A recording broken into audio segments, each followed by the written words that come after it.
Hello and welcome back. Let me just check the sound and all of that. I know I'm in full screen right now. We are gonna do two videos today. We're gonna do a market scan and we're gonna do the stonks guide. I'm gonna go over the stonks guide because I've overhauled it. I made it a lot better. It was really generalized and short in the beginning. And I'm also gonna overhaul the trading guide. These are only beginner principles. Keep that in mind when you're reading through it. If you're more advanced, it probably isn't for you. But with that said, most people are not advanced, even if you think you are, okay? So what I'm gonna do now, I'm gonna make myself smaller. And yeah, before you or we get into any of that, let me announce I have a Discord. It'll be linked in the description below. Feel free to join. Nothing there is monetized or anything like that. No courses, no mentorships, or anything like that. This is essentially just a training journal. So let me just make this smaller. Myself smaller. See, whoop. Magic, bro. Isn't that amazing? All right, so let me make sure this doesn't get in the way. So we're gonna go through this. This is the stonks guide I put out in the Discord. Again, free to join, all of that.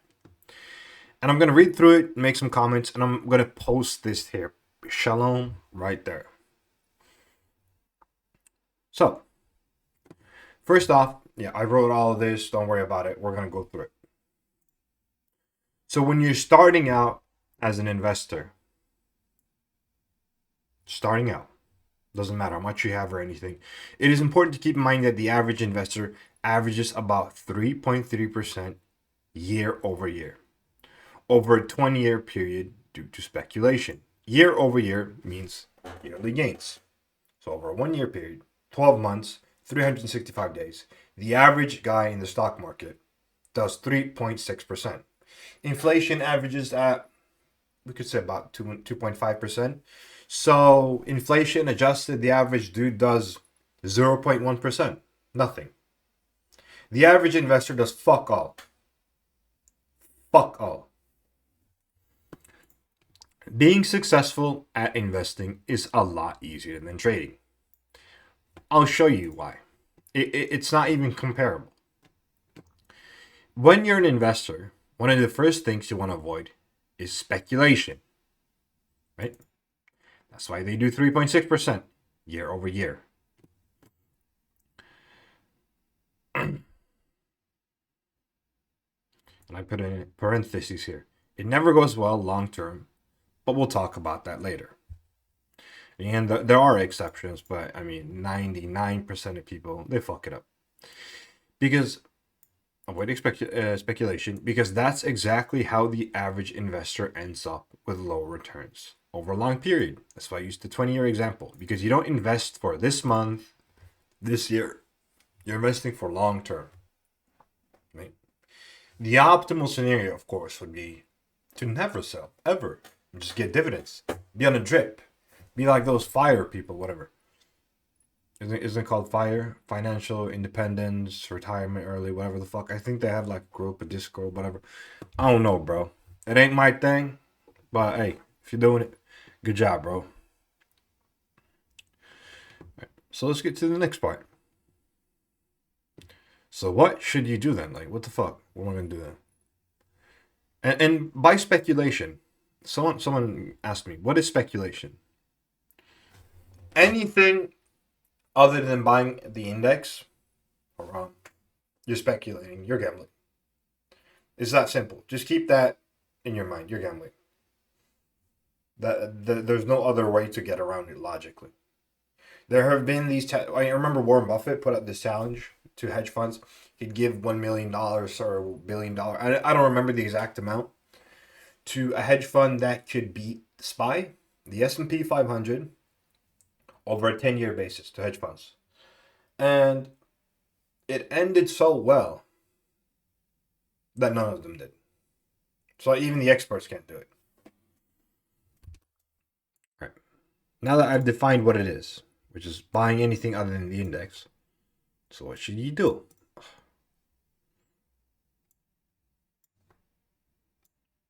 I'm doing this so you can follow, right? The most profitable and safe thing you can do is to buy a cheap index fund. Stay away from mutual funds. Those are scams. They always get beat by the index. And even if by some fucking lucky magic you have an index fund that does a little bit better than the index for a few years, the running costs are going to maul you. I'm going to get into that. A cheap index fund, like for example VTI, that's the Vanguard Total Index. I mean, you could do VHDYX as well. I mean, that's Vanguard High Yield Index Fund or something, whatever. Yeah, that's the one for yield, but they're both fine. And they both mirror SPY. So, is ideal. All right, so watch out closely for running costs and other commissions. Even if they seem low, they will add up to a huge amount of capital over time as they reduce your compounding interest. With an index fund, you're already diversified with a basket of all the best corporations in America, which is the fastest growing in the world. You're already diversified just buying an index. And someone pointed out to me as well, someone in my moderation team, my big team, it was Sharker, like the only moderator. Yeah. So he said, you should probably explain what running costs are. So I'm going to give you some examples. Let me think of some good ones. So this, for example, is a Norwegian mutual fund. Don't worry about this Norwegian bullshit scam. Where is it? Bullshit. Yeah. Let me see. They're gonna sue me, bro.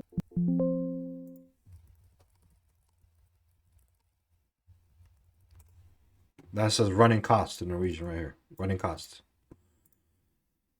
Yeah, so their Class A fund has a running cost of 1% a year.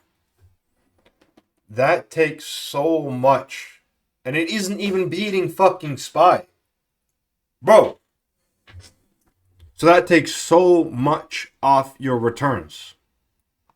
That means, I'm going to give it really simply explain to you. Let's say the fund does 8% a year. They're going to take a whole fucking percent. So you're going to be sat with 7% then. For what fucking reason? Why do they need a percent? A whole percent. That adds up to so much over time. Like, oh shit. Especially when you're putting money in and it's compounding interest, right? Because there's a dividend going on. Dividends reinvested. Everything's going to be on a drip. Dividends reinvestment plan. That adds up to so much money over time. You got to be aware of that. So if we look at VTI now. VTI. Running cost. 0. Look at this. 0.03% is the running cost. So it says right here. This means that for every 10 racks you put in that, they take $3. It's nothing. It's not. The other fund I showed you, the dog shit mutual fund, would take $100 a year. These guys take $3. And when you think of the amount, what the fuck, bro? If you think as an investor, losing $100 over and over and over and over is, if you went with VTI instead, is $97 that would have been invested, been in value, etc., etc., etc. And in addition to that, VTI fucking beats these goofs. Goofs, bro. Fuck out of here. So now that I explain that, es espantoso. Alright? Horrible. Alright. So, the next step is to reframe how you think. Most index fund owners buy when a fund is going up and panic sells whenever it is going down. You should reframe it. This is very important. Listen to this. Listen. Reframe it and understand that your fund going down is actually good for you long term. You should view SPY going down as things going on sale. I'm going to keep reading here because it's all related. Sorry. The sale framing is the only one that makes sense. You can't lose money with that bet. It's impossible.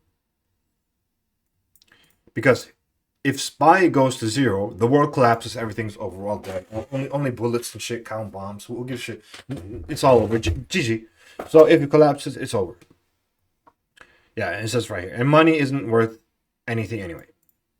And if it doesn't, there's no problem at all. You made money because things were on sale. Let's say it was like 09 when SPY dropped down, S&P 500 dropped down 50%. That wasn't down for long. If you had been chilling, you'd be like, oh, it's a discount. I'm going to buy more. Ching, ching, ching, ching. And you bought more when it was down. Just SPY rebounding, correcting itself, you would have doubled your fucking money. And also, stocks are cheaper, so the dividend on a dividend reinvestment plans, if you don't understand all this, stocks buy themselves. Companies have this, so you hold their stocks. Think of it that way, if it's too confusing. Stocks buy themselves. You can just leave, and they buy themselves up. Slowly but surely. The dividend yield is never decreased per share. It doesn't go by the amount, it's per share.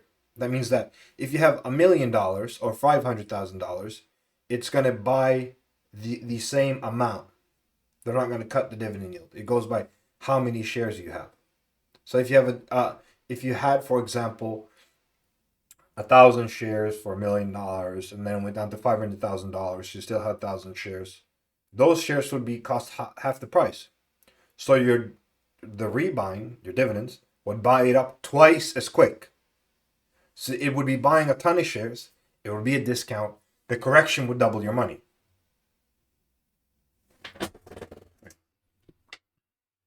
So, let me correct this.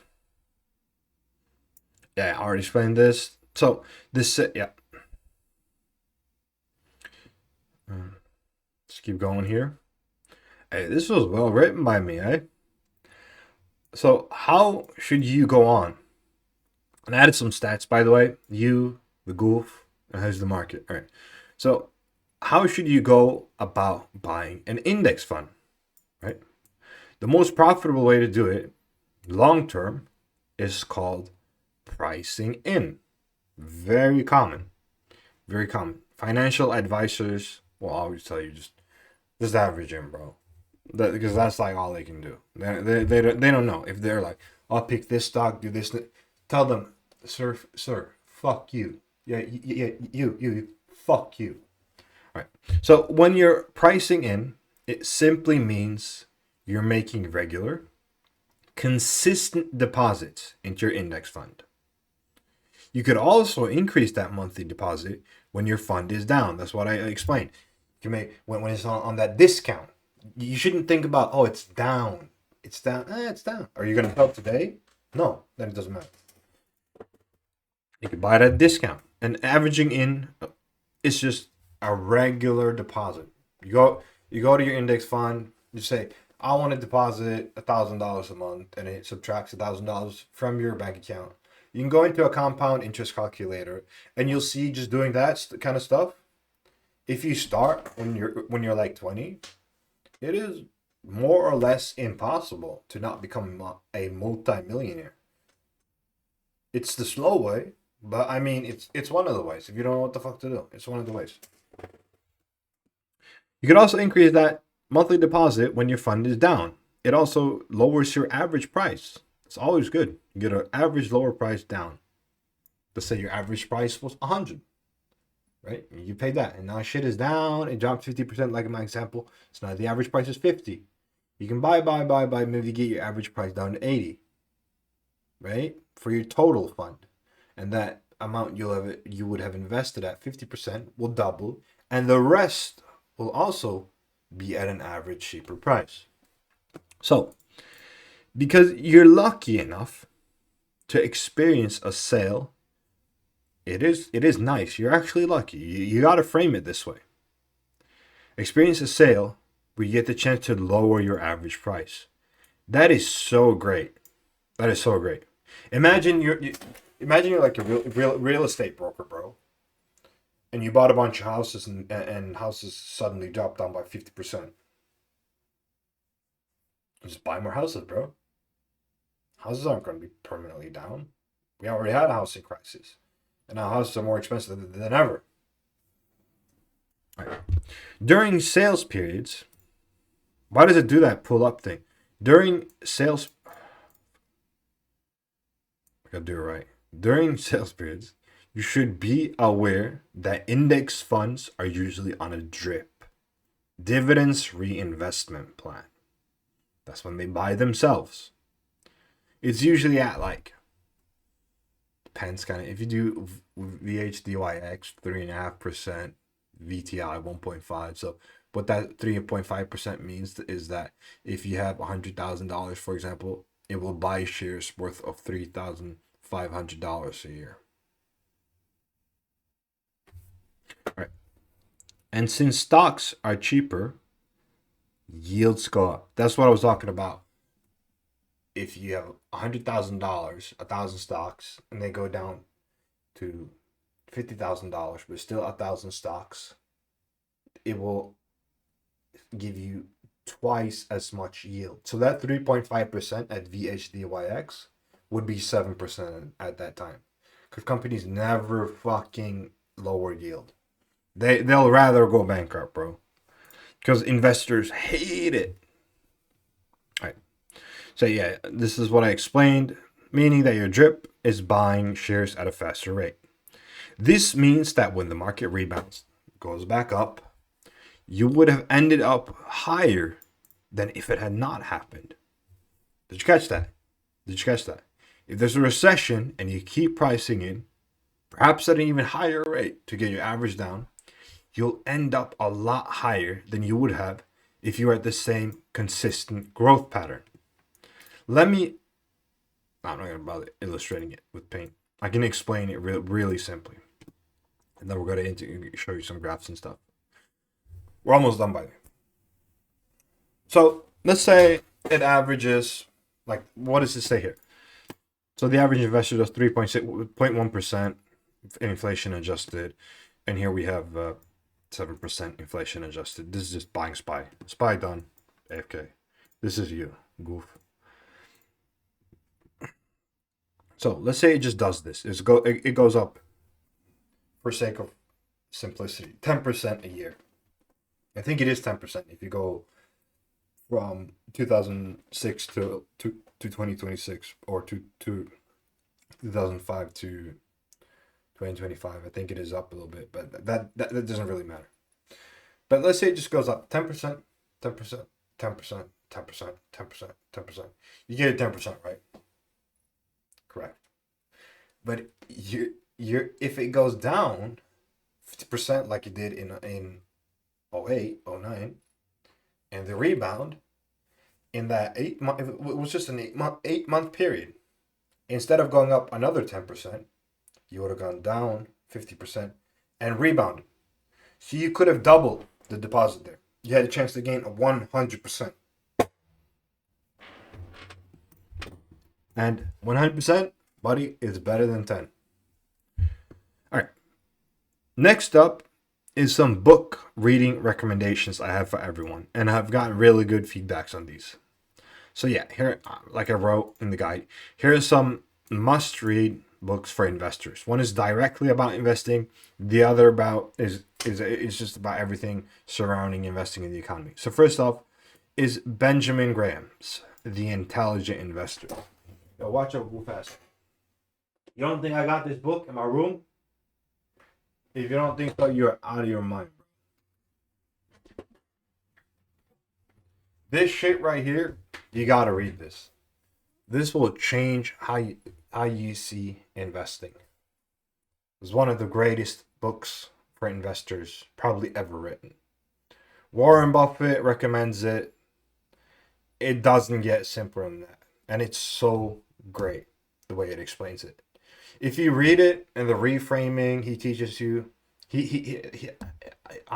the one I got the sales thing from. There's a chapter where he explains what if the news, instead of saying prices are tanking, SPY is dumping and shit like chaos in the market, investors are panicking. Instead, he gives another example, the Graham example, where he would have written, everything's on discount. It's cheap. It's like a store, right? Like a fucking furniture store. Cheap furniture, 50% off on this, 20% off on this. It's great, right? But it's just the media framing. Media makes more money unfair. The second book we have is Basic Economics by Thomas Sowell. I got that too, bro. This is a really great book. I probably read this 5 times. This gets into absolutely everything: taxes, regulations, spending, trade, monetary policy, and everything else macro related you need to understand for the economy. It helps a lot with investing when you actually know the underlying reasons for more or less everything. When you understand how the whole system works, right? You're driving a car and you want to make your car most efficient as possible. If you understand all the parts of the engine,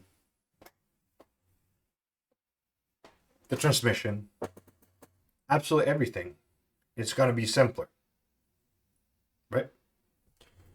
And here I put some examples, just showing how SPY is usually up 51 years. So SPY. So most of the time you can see SPY is up. We have insane 50% years and that kind of stuff. And worst case depression periods and that, it plops down 50%.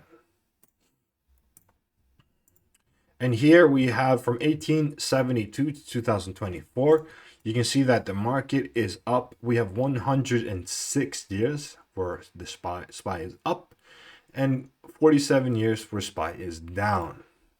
So you can see it is a very, very profitable investment. And as I've told you, these are not bad years. Because think about it. What if you buy here? What if you're the lucky guy that buys here? It's not going to get worse. Like ever in your lifetime. Hey, congratulations, bro. But I know a lot of people want to speculate. So I'm going to get into that part as well. Now we'll get into speculative investing. We'll talk a little bit about that. I know I don't recommend it, but if you want to do it, bro, I mean, I can't stop you. I can make it better and safer and that kind of shit. But yeah, so when you delve into speculative investing, which is just picking individual stocks and fucking penny stocks and other shit, and you're researching stocks and you think this stock is gonna boom. That is speculative investing. There are a few rules to follow. Those rules should be based on your portfolio. And it's very simple. When setting up your portfolio for speculative investing, you should not mix, don't do this, your safe index portion with the rest. If that sounds confusing, just hold up. You should have a separate amount which you can easily quantify through just percentages. Simple shit. And I'll show you an example here. So for example, let's say you have a 90-10 portfolio. That just means 90% goes to the index. That's the safe investing, proper investing. 10% is for your fuckery, right? Your fucking penny stocks and shit, tech startups and whatever not. All right, so 90-10%. Where your portfolio, for your $1 million portfolio, is $900,000 in a safe index fund, And your remaining $100,000 can be used for speculation. So that's a 90-10. So you got pretty small portfolio. You got $1 million. You put 900,000 in it in the index fund, and then you speculate with $100,000 of it. And then keep in mind that your speculative funds, or when you're speculating with funds, it should be funds that you're completely okay with losing. So if that's too aggressive for you, make it smaller.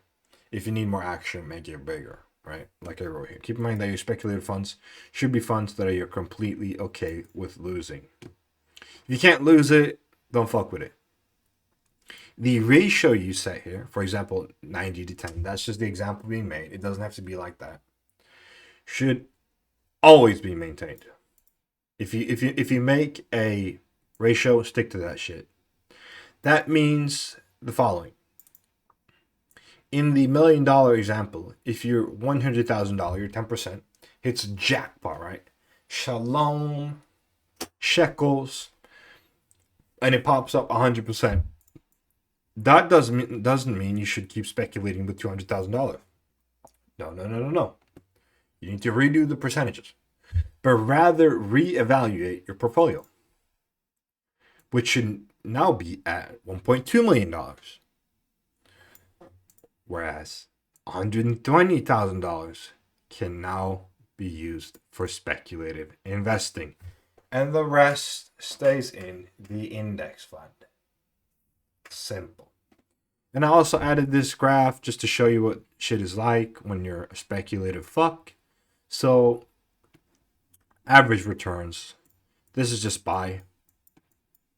It's doing great, right? Starting with $1 here, you would have had $100,000 if you lived for like 200 years, but you're not gonna do that. So, and here is the goof that's speculating. Yeah, good luck with that. So I mean, some people are very good at it, but I mean, it's very rare. It's like trading, and I'm a full-time trader. It's very rare, but if you're good at it, I mean, stay at it, bro. But with trading as well, 99+% of people lose money. You know, when those faggots right at the bottom, 85% or 87% of traders lose their money. They're talking about institutional ones, not retail traders, professional traders, Goldman Sachs traders and shit. Hedge funds like me. 85% of the boys that work with this lose the money. So, hey, what can I say? That's the guide. I hope that was informative. Let me make this big again. Fucking cut. There we go. Yeah. If you like the video, feel free to hop in the Discord. There's a bunch of dudes there. Hey, I think we got a girl that joined as well. It's a bunch of people there that are into investing, trading, and that kind of stuff. And you're welcome to join as well. It's also always nice when you have a active investing and trading community. So feel free to hop in. Again, I don't monetize any of this shit. I don't sell any courses, mentorships, affiliates, or any motherfucking thing. This is just a trading journal because I'm a full-time trader, buddy. So with that said, I'm going to end this video here, and I'm going to upload a second video later today. That's going to be the market scan. Thank you for watching. Bye-bye.